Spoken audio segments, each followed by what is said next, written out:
Selamat datang di channel Dreamy Tales. Malam ini, kami akan membawakan sebuah dongeng sebelum tidur yang penuh dengan keajaiban dan pelajaran berharga. Mari kita dengarkan kisah Pangeran Katak yang tampan.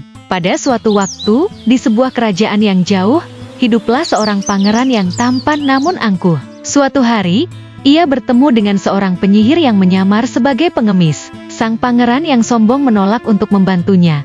Dan sebagai hukuman, penyihir itu mengutuknya menjadi seekor katak. Terkejut dan penuh penyesalan, pangeran mencari cara untuk menghapus kutukan tersebut. Dia diberitahu bahwa hanya ciuman dari seorang putri sejati yang dapat mengembalikannya ke wujud semula. Pangeran Katak pun memulai perjalanan panjangnya, melintasi hutan gelap dan melewati sungai deras. Di tengah perjalanan, ia banyak belajar tentang kerendahan hati dan keberanian.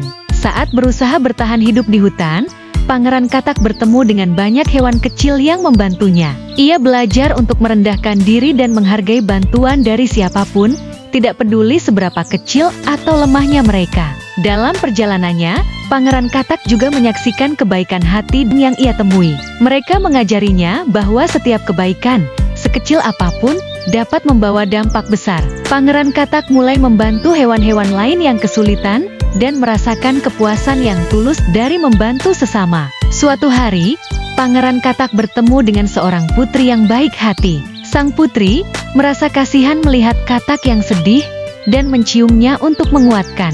Dengan sekejap, kutukan pun terangkat dan pangeran kembali ke wujud aslinya. Pangeran dan putri hidup bahagia selamanya. Pangeran belajar untuk selalu rendah hati dan menghargai orang lain, tidak peduli penampilan mereka. Sebagai seorang pangeran yang telah berubah, ia memerintah kerajaannya dengan penuh kebijaksanaan dan kebaikan. Pangeran yang dahulu sombong kini dikenal sebagai pemimpin yang adil dan dicintai oleh rakyatnya. Terima kasih telah mendengarkan dongeng sebelum tidur kali ini. Jangan lupa untuk like, subscribe, dan nyalakan lonceng notifikasi agar tidak ketinggalan cerita-cerita menarik lainnya. Selamat malam dan selamat beristirahat.